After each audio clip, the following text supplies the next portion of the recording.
Qu'est-ce qui est arrivé? C'est quoi? C'est quoi, mon Dieu?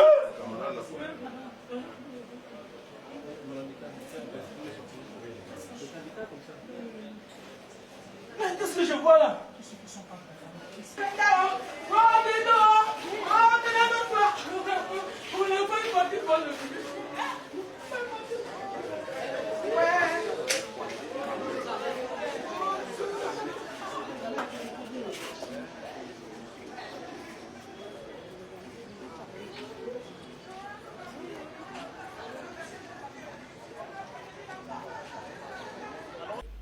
Bien, pendant qu'on donnait on avait commencé la cérémonie de remise des bulletins, dans le secteur de seconde, apparemment les enfants sont venus avec des portables.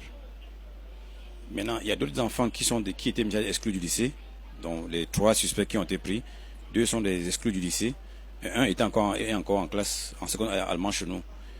Alors ils allaient devant les camarades, taxer, comme on dit, ou bien agressifs pour acheter leur téléphone. C'est donc pendant ces risques-là, donc, ils avaient un parmi avec le poignard, je ne sais pas encore qui passait, les enquêtes qui vont déterminer qui permet exactement le poignard. Ils ont donc commencé à blesser les camarades pour acheter leur téléphone.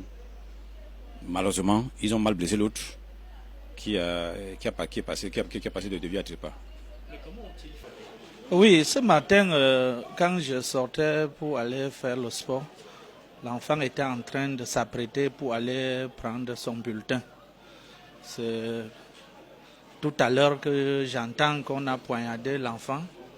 Il y a un de sa camarade de classe qui allait à la maison informer la ménagère qu'on a poignardé Bérus. Et la ménagère a appelé la dame. Ensuite, la dame m'a appelé. J'étais loin vers Bekoko. C'est là où j'ai fait chemin retour et que je constate que effectivement l'enfant a été poignardé à mort. Est-ce que Bérus n'avait fait part de quelque chose? Non. Non, il ne m'a pas fait part de quelque chose. Il m'a juste dit qu'il partait prendre son bulletin. Il ne m'a pas fait part de menace quelconque. Durant l'année scolaire, il ne s'est jamais plaint de menaces? Non, il ne s'est jamais plaint de menaces.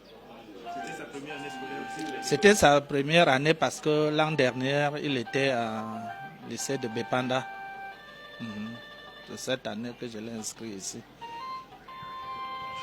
Bon, il faut dire que quand j'étais dans mon bureau, quand j'ai suivi comme une espèce de vacarme impressionnant, et je suis sorti, j'ai vu la cour de l'hôpital qui était envahie par les élèves du lycée Bilain.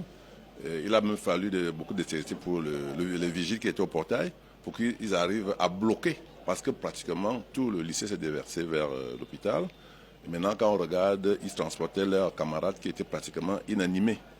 Donc on a essayé de gérer, de les bloquer et de voir ce qui s'est passé. L'examen rapide de l'élève a montré qu'il était dans un état inanimé. Il était pâle, les conjonctives étaient réactives. Il avait une blessure, une plaie ouverte par arme blanche, juste sur le mamelon gauche, exactement à côté de la pointe du cœur. Voilà. Donc, nous avons immédiatement pris les mesures de réanimation. J'ai mobilisé toute mon équipe. On a intubé, intubation endotrachéale. On a mis une voie en flush. On a fait l'adrénaline intracardiaque. On a commencé un massage cardiaque. Le cœur a repris un peu parce qu'on a cru entendre les bruits. Mais le massage a duré 30-45 minutes.